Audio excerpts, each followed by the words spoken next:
March 2003, somewhere in the western Iraqi desert, 300 kilometers behind enemy lines, a convoy of open-topped Land Rovers rolls through the darkness without headlights.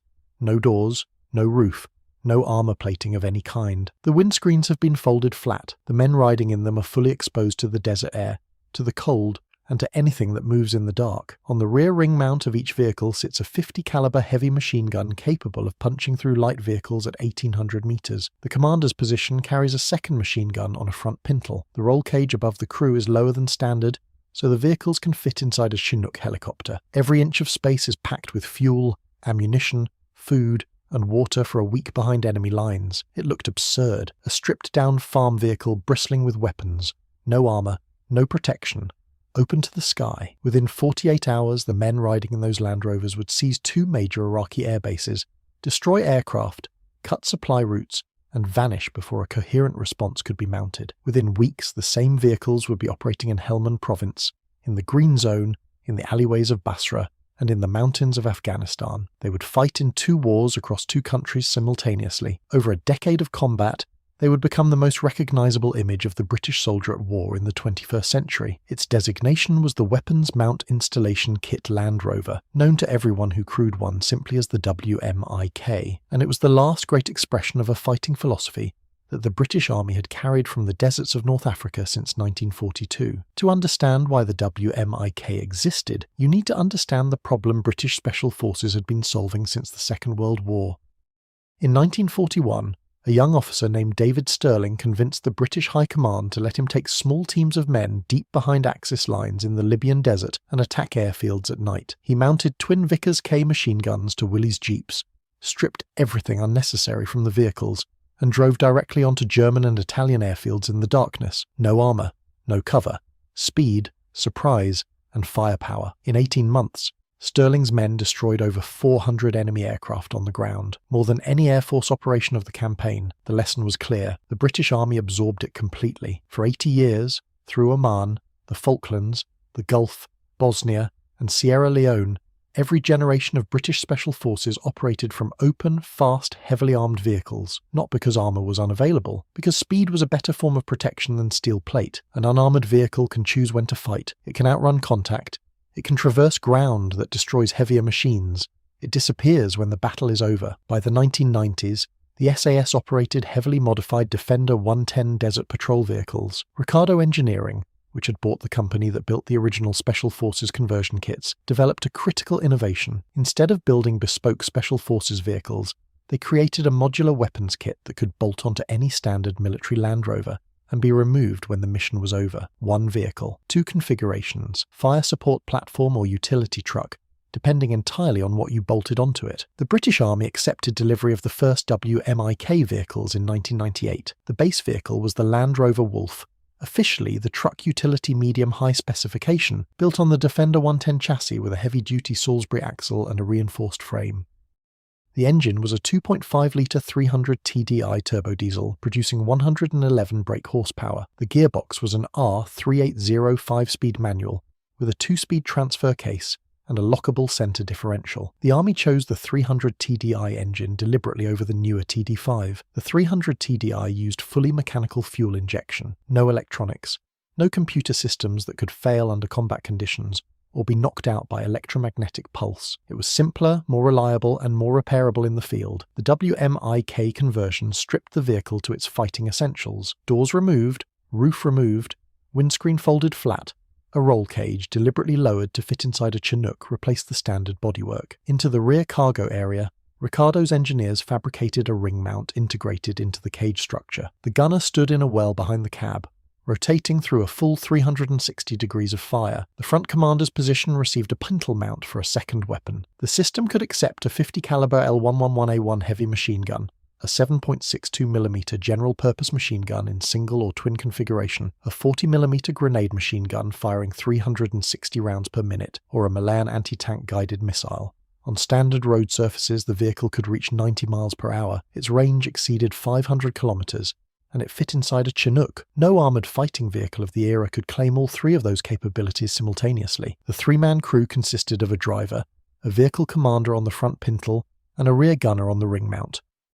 In a convoy of 8 WMIK vehicles that translated to 24 soldiers delivering the combined firepower of a small armoured unit from a vehicle that weighed less than 3.5 tons, could be slung beneath a helicopter and could outrun any pursuit across open terrain. If you are finding this deep dive into British military engineering worthwhile, hit subscribe now. It takes a second, costs nothing, and helps the channel grow. Now, here is where the WMIK actually went to war. The Pathfinder Platoon of the Parachute Regiment took the WMIK to its first combat deployment in Macedonia in 1999. In May 2000, Royal Irish Rangers in WMIK patrol vehicles were captured in Sierra Leone by the West Side Boys rebel group, triggering Operation Barras, the SAS rescue mission that became one of the most celebrated British Special Forces actions in decades. The vehicles that had been seized became part of the incident that proved why they were so valued. The rebel commanders knew exactly what they had taken. Operation Telic, the invasion of Iraq, began in March 2003. 16 Air Assault Brigade deployed WMIK vehicles as their primary fire support platform. The Pathfinder Platoon, under Captain David Blakely, drove WMIK patrols 50 miles ahead of American recon Marines near Nasiriyah, carrying general-purpose machine guns, 50-caliber heavy machine guns, 40mm grenade launchers, and 84mm rockets. 1 Para's WMIK vehicles operated throughout Helmand Province. 3 Para entered Basra with Milan anti-tank missiles mounted on their ring mounts, fully prepared to engage armoured vehicles from an open-topped Land Rover. Simultaneously, D Squadron, 22 SAS, 2 days before the official invasion began, was airlifted into western Iraq by 6 Royal Air Force Chinooks. Their mission was to assault a suspected weapons site at Al-Qaim. Their vehicles were the last operational generation of the classic desert patrol vehicle Pinkies. On 21st March 2003, SAS and Australian SAS columns in armed Land Rovers seized the H2 and H3 air bases in western Iraq, capturing aircraft, destroying infrastructure, and clearing the region of Scud threat before conventional forces arrived. On 16th April, they took Al-Assad Air Base, discovering over 50 combat aircraft hidden inside, all of it done from open-topped Land Rovers without a single piece of protective armour. The insurgency that followed the invasion changed the mathematics. Improvised explosive devices, including Iranian-supplied explosively formed projectiles capable of defeating light armour, began appearing on Iraqi roads within months of the fall of Baghdad. The WMIK had no blast protection. Its flat-bottom chassis offered nothing against a buried bomb. Crews were fully exposed from the shoulders up. Some units improvised Kevlar panels at vulnerable points. None of it changed the fundamental reality. For the open desert operations it was designed to fight, the WMIK was exceptional. For daily patrolling of predictable urban routes in an IED-saturated environment, it was placing men in danger. Helmand Province, Afghanistan, 2006. This was the defining year, the one that tested every assumption the WMIK's designers had made. 16 Air Assault Brigade deployed to Helmand under Brigadier Ed Butler in spring 2006 with 3 Para as the battle group's core. The WMIK was one of their primary combat vehicles alongside Pinzgauer trucks and Snatch Land Rovers. The Pathfinder Platoon arrived weeks ahead of the main force, using WMIK vehicles for reconnaissance and offensive patrols across some of the most hostile terrain in Afghanistan.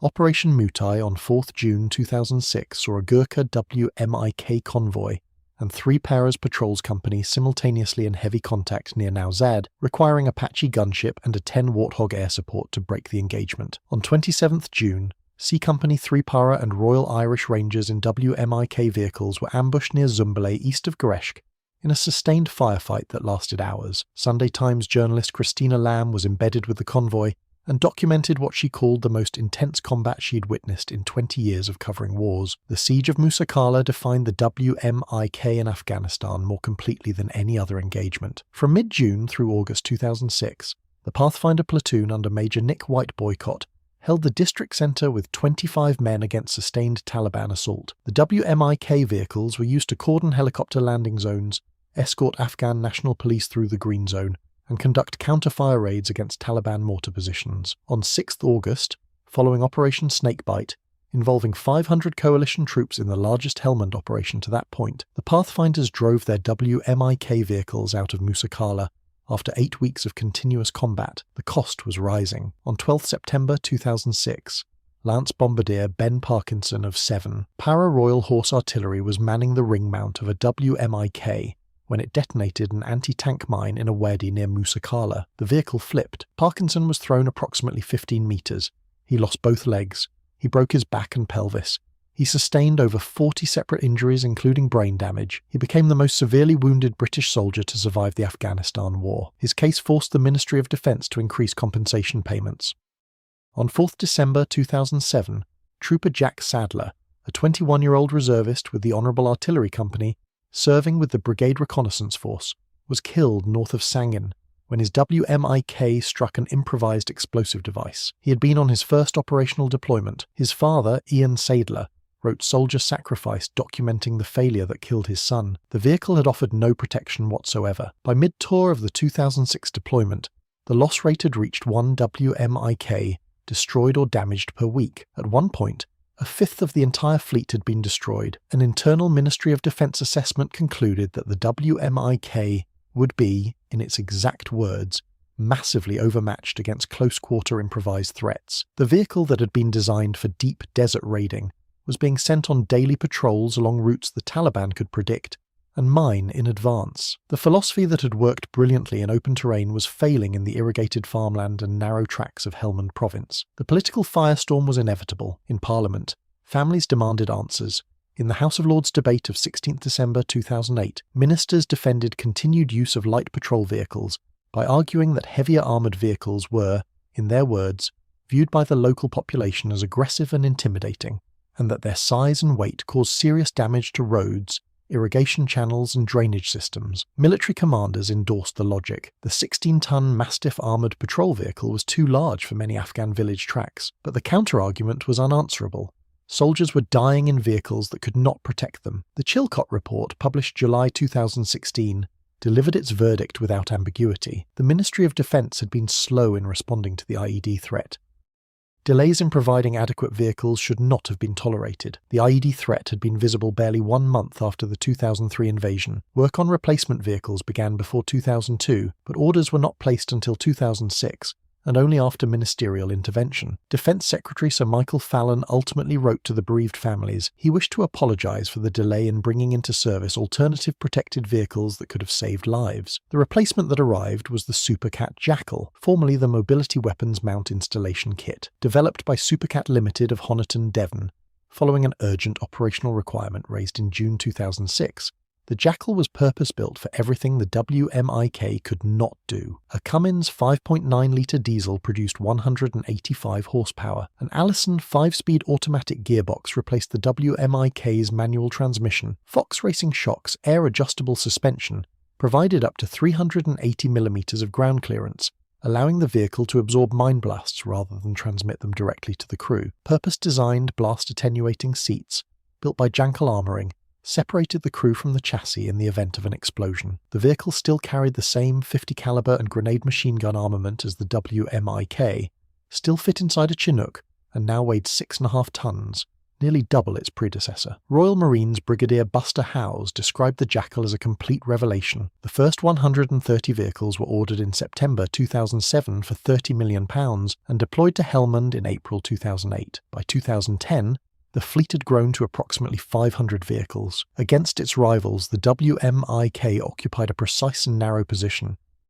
The American up-armoured Humvee offered better blast protection, but weighed 5.5 tons, could not match the WMIK's top speed of 90 miles per hour, and could not be Chinook lifted. The Australian long-range patrol vehicle, used by the SAS Regiment, followed a near-identical philosophy, and ultimately followed the same replacement path, transitioning to Supercat extender vehicles in 2008. Both nations, independently, reached the same conclusion. The WMIK was the right vehicle for the war they had planned. The Jackal was the right vehicle for the war they were actually fighting.